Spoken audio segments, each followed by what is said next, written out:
बिजली स्वास्थ्य केंद्र में बढ़ेगी स्वास्थ्य सुविधाएं, जनजातीय कार्य मंत्री ने दिए निर्देश। कंजई घाट पर बस कार की भीषण टक्कर, 5 घायल, 3 की हालत गंभीर। लॉ छात्रों को छात्रवृत्ति नहीं मिलने से आक्रोश, कॉलेज के गेट पर किया प्रदर्शन। प्रदेश के जनजातीय कार्य मंत्री डॉक्टर कुंवर विजय शाह शुक्रवार को बालाघाट जिले के प्रवास पर पहुंचे और इस दौरान उन्होंने दक्षिण बिहार के प्रभावित ग्रामों का जायजा लिया। बिजली प्राथमिक स्वास्थ्य केंद्र का निरीक्षण कर क्षेत्रों में स्वास्थ्य सुविधाओं को मजबूत करने के निर्देश दिए। उन्होंने स्वास्थ्य केंद्र में भर्ती बच्चों, अन्य मरीजों का हाल जाना और उनके परिजनों से चर्चा कर उपचार आवश्यक सुविधाओं के लिए हर संभव सहायता का भरोसा दिलाया। निरीक्षण के दौरान मंत्री डॉक्टर शाह ने प्राथमिक स्वास्थ्य केंद्र में डॉक्टर एवं नर्सिंग स्टाफ की संख्या बढ़ाने, बेड की संख्या में वृद्धि करने और ECG मशीन उपलब्ध कराने के निर्देश अधिकारियों को दिए। उन्होंने कहा कि दूरस्थ जनजातीय क्षेत्र के लोगों को बेहतर स्वास्थ्य सुविधाएं स्थानीय स्तर पर ही उपलब्ध हो, इसके लिए आवश्यक संसाधनों की कमी नहीं रहने दी जाएगी। लालबर्रा सिवनी मार्ग पर कंजई घाट के पास शुक्रवार दोपहर करीब 3:30 बजे यात्री बस और कार की आमने सामने जोरदार टक्कर हो गई। हादसे में कार सवार 5 युवक घायल हो गए, जिनमें 3 की हालत गंभीर बताई जा रही है। जानकारी के अनुसार बालाघाट निवासी राहुल बरेली अपने 4 साथियों के साथ कार से पचमढ़ी जा रहे थे। कंजई के आगे मोड़ पर सिवनी की ओर से आ रही बस ने तेज रफ्तार और लापरवाही से कार को टक्कर मार दी। टक्कर इतनी जबरदस्त थी कि कार करीब 10 फीट तक घिसट गई और उसका अगला हिस्सा बुरी तरह क्षतिग्रस्त हो गया। घायलों को लालबर्रा अस्पताल से जिला चिकित्सालय रेफर किया गया। पुलिस ने जांच शुरू कर दी है। जिले के अग्रणी शासकीय जटाशंकर त्रिवेदी स्नातकोत्तर महाविद्यालय में MLB प्रथम वर्ष के छात्रों की छात्रवृत्ति 1.5 साल से अटकी होने से छात्रों में भारी आक्रोश है। छात्रवृत्ति न मिलने से नाराज लॉ के विद्यार्थियों ने 21 अगस्त शुक्रवार को महाविद्यालय के विधायक प्रतिनिधि ऋषभ सहारे के नेतृत्व में कॉलेज के मुख्य प्रवेश द्वार को सांकेतिक रूप से बंद कर प्रदर्शन किया और महाविद्यालय प्रबंधन के खिलाफ नारेबाजी की। इस दौरान छात्रों ने कहा कि वर्ष 2024-25 में प्रवेश लेने वाले LLB प्रथम वर्ष के पात्र छात्रों को आज तक छात्रवृत्ति का लाभ नहीं मिला। इससे गरीब और मध्यम वर्गीय परिवारों से आने वाले छात्रों को सबसे ज्यादा परेशानी हो रही है।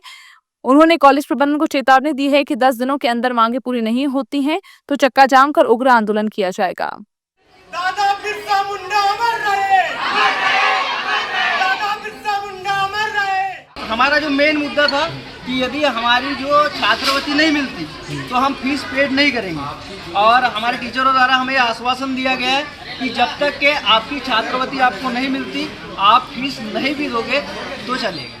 पिछले 1.5 साल से अटकी हुई है, जिसमें अभी हमारे वेबसाइट में जो स्कॉलरशिप का है उसमें चिल्ड्रन यूनिवर्सिटी बता रहा है। ये बहुत गंभीर विषय है, यूनिवर्सिटी का फेलियर है और माननीय प्राचार्य महोदय को पिछले 4 बार से मुलाकात के बावजूद भी, आयुक्त को लेटर भिजवाने के बावजूद भी अभी तक किसी प्रकार से निराकरण नहीं किया गया। अगर आने वाले समय में छात्रवृत्ति लॉ डिपार्टमेंट की नहीं आती तो 10 दिन के भीतर में इतना बड़ा आंदोलन की सीधा चक्का जाम होगा और सीधा टायर जला के सीधा विरोध प्रदर्शन किया जाएगा। सावन माह के पावन अवसर पर शुक्रवार को हनुमान चौक स्थित जिला कांग्रेस कार्यालय में सुंदरकांड पाठ और राम भजन का आयोजन श्रद्धा और भक्ति भाव के साथ किया गया।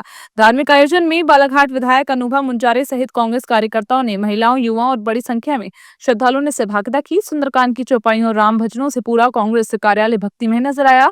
कार्यक्रम का शुभारंभ भगवान श्री राम एवं पवन पुत्र हनुमान के पूजन अर्चन से हुआ। इसके बाद श्रद्धालुओं ने सामूहिक रूप से सुंदरकांड का पाठ किया। पाठ के दौरान श्रद्धालु भक्ति में लीन नजर आए और बीच बचाव में जय श्री राम और जय हनुमान के जय घोष से वातावरण गूंजता रहा। श्रद्धालुओं ने क्षेत्र, जिले एवं समस्त नागरिकों की सुख, शांति, समृद्धि और खुशहाली की कामना की है।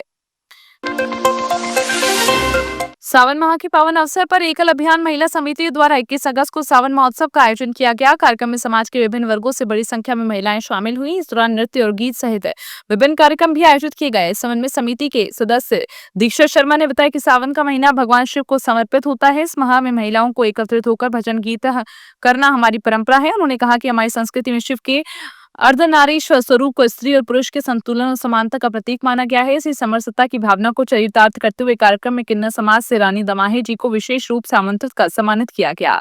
महिलाएं एक साथ शामिल हुई हैं, वो इसलिए क्योंकि हमारी संस्कृति, हमारी सामाजिक संस्कृति समरसता का सुंदर उदाहरण है। क्योंकि सावन में महिलाएं एकत्रित होकर भजन गीत करती हैं और सावन भगवान शिव को समर्पित है और हमारी संस्कृति में अर्धनारीश्वर को शिव जी का स्वरूप माना गया है और स्त्री और पुरुष के संतुलन एवं समानता का प्रतीक भी इन्हें माना जाता है।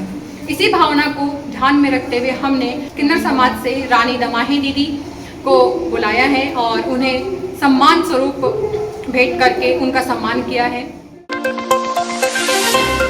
जंतर मंतर पर शांतिपूर्ण प्रदर्शन कर रहे छात्र सहित साहिल लोकचब के साथ हुई पुलिस की कथित बर्बर कार्रवाई के विरोध में शुक्रवार को जिले के कांग्रेसी नेताओं ने धरना दिया। प्रदर्शन के दौरान कांग्रेसियों ने जमकर नारेबाजी की। शहर कांग्रेस अध्यक्ष श्याम पंचवानी ने बताया कि कांग्रेसी नेता राहुल गांधी छात्रों को न्याय दिलाने के लिए संवैधानिक लड़ाई लड़ रहे हैं, लेकिन दुर्भाग्यपूर्ण है कि पुलिस उनकी FIR तक दर्ज नहीं कर रही है। इस अन्याय के विरोध और छात्रों के अधिकारों की आवाज बुलंद करने के लिए कांग्रेसियों ने शुक्रवार को हनुमान चौक पर धरना दिया।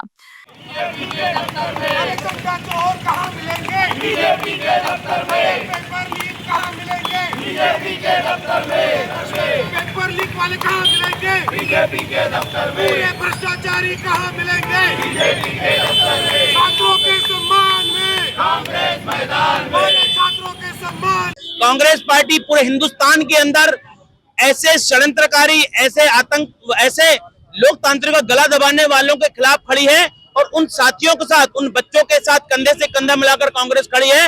अगर उनकी FIR दर्ज नहीं होगी और जिनने इस कांड को, इस गोली कांड को परमिशन दी, उस पर कार्रवाई नहीं होती, चाहे वो अमित शाह हो, चाहे कितना भी बड़ा अधिकारी हो, इस्तीफा नहीं देता कार्रवाई, तब तक कांग्रेस पार्टी इस मुद्दे को लेकर छात्रों की लड़ाई हमेशा सड़कों पर लड़ते आई है और हमेशा लड़ते रहेगी।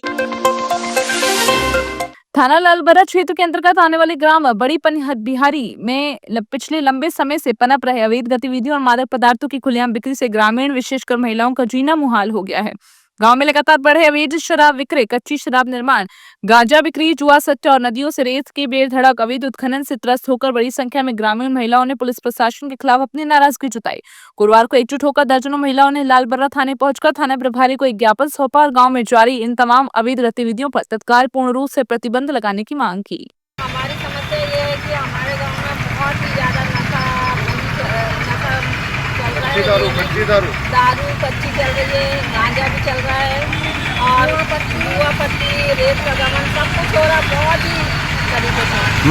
बच्चे तक के शराब पीते हैं, अगर उनको शराब नहीं मिलती तो उनके हाथ पैर कपते हैं।